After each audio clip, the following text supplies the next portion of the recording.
Middle ഈസ്റ്റിൽ സംഘർഷം രൂക്ഷമാവുകയാണ്. ഇറാനെ ചുട്ട് ചാമ്പലാക്കാതെ അടങ്ങില്ലെന്ന വാശിയിലാണ് ഇസ്രായേൽ. ഇറാന്റെ മുക്കും മൂലയും ലക്ഷ്യമിട്ടുള്ള ആക്രമണമായിരുന്നു നടത്തിയത്. ഈ ആക്രമണത്തിൽ ഇറാന്റെ മാഷഹർ പെട്രോ കെമിക്കൽ പ്ലാന്റ് അതിനു നേരെ ശക്തമായ ആക്രമണം നടത്തുകയും ഇസ്രായേൽ വ്യോമസേന ആക്രമണം നടത്തിയതായി തന്നെ വ്യക്തമാക്കുന്ന ചില സ്ഥിരീകരണങ്ങളും ദൃശ്യങ്ങളും അടക്കം പുറത്തു വന്നിരിക്കുകയാണ്. ഇറാനിൽ ഇപ്പോഴും തുടരുന്ന ഇന്ത്യക്കാർ ഉൾപ്പെടെയുള്ള വ്യക്തികൾ, പൗരന്മാർ ആ രാജ്യം വിട്ട് ഉടൻ തന്നെ പുറത്തു കടക്കണമെന്നൊരു സന്ദേശം കൂടിയാണ് ഇപ്പോൾ അവിടെ നിന്നും വന്നിരിക്കുന്നത്. സമീപകാല വെടിനിർത്തൽ ധാരണകൾ പ്രതിസന്ധിയിലാകുന്നതിനിടയിലാണ് ഇപ്പോൾ പുതിയ സൈനിക നീക്കങ്ങൾ ഉണ്ടായിരിക്കുന്നത്. മർഷറിലെ പെട്രോ കെമിക്കൽ സ്വകാര്യ സ്ഥാപനം ഉൾപ്പെടെ തന്നെ നിരവധി ലക്ഷ്യങ്ങൾ ആക്രമണത്തിൽ ഉൾപ്പെട്ടതായി തന്നെ റിപ്പോർട്ടുകളുണ്ട്. ഇറാനിൽ നിന്ന് ഇസ്രായേലിലേക്ക് മിസൈൽ ആക്രമണം നടത്തിയതിന് പിന്നാലെയാണ് ഇത്തരത്തിൽ അവിടെ തിരിച്ചടിയായി തന്നെ വ്യോമാക്രമണം നടത്തിയെന്നതാണ് ഇസ്രായേൽ സൈന്യം വ്യക്തമാക്കുന്നത്. ഇറാന്റെ ഊർജ പെട്രോ കെമിക്കൽ മേഖലയ്ക്ക് വലിയ പ്രാധാന്യമുള്ള കേന്ദ്രമാണ് മഷഹർ. ഈ മേഖലയെ ലക്ഷ്യമിട്ടുള്ള ആക്രമണം സാമ്പത്തികമായും തന്ത്രപരമായും ഇറാനെ സമ്മർദ്ദത്തിലാക്കാനുള്ള ശ്രമമാണ് എന്നതാണ് വിലയിരുത്തപ്പെടുന്നത്.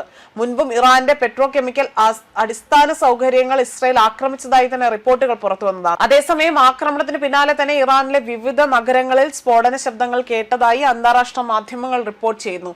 സുരക്ഷാ സംവിധാനങ്ങൾ അതീവ ജാഗ്രതയിലാണ്. സംഘർഷം വീണ്ടും രൂക്ഷമാകുന്നത് തടയാൻ അമേരിക്ക അടക്കമുള്ള രാജ്യങ്ങൾ നയതന്ത്ര ശ്രമങ്ങൾ ശക്തമാക്കുന്നതിനിടയിലാണ് പുതിയ ഏറ്റുമുട്ടൽ ഇവിടെ ഉണ്ടായിരിക്കുന്നത്. സമാധാന ചർച്ചകൾ മുന്നോട്ട് പോകുന്നതിനിടെ തന്നെ നടന്ന ഈ ആക്രമണം മേഖലയിൽ വീണ്ടും യുദ്ധഭീതി ഉയർത്തിയിരിക്കുകയാണ്. ഇതിനിടെ തന്നെ എണ്ണ വിപണിയിലും പ്രതിഫലനം പ്രകടമാണ്. ഇറാൻ ഇസ്രായേൽ സംഘർഷം രൂക്ഷമായതോടുകൂടി തന്നെ അന്താരാഷ്ട്ര എണ്ണ വിലയിൽ വീണ്ടും വലിയ രീതിയിലുള്ള വർധനവ് രേഖപ്പെടുത്തിയതായി തന്നെ സാമ്പത്തിക റിപ്പോർട്ടുകൾ സൂചിപ്പിക്കുന്നു. പ്രത്യേകിച്ച് ഹോർമോസ് കടലിടുക്കിന്റെ സുരക്ഷയെക്കുറിച്ചുള്ള ആശങ്കകൾ ആഗോള വിപണിയെ ബാധിക്കുകയാണ്. അതോടൊപ്പം തന്നെ ഇസ്രായേലിന് നേരെ ഇറാൻ നടത്തിയ മിസൈൽ ആക്രമണത്തെ തുടർന്നുകൊണ്ട് പശ്ചിമേഷ്യയിൽ വീണ്ടും കടുത്ത യുദ്ധഭീതിയിലായി.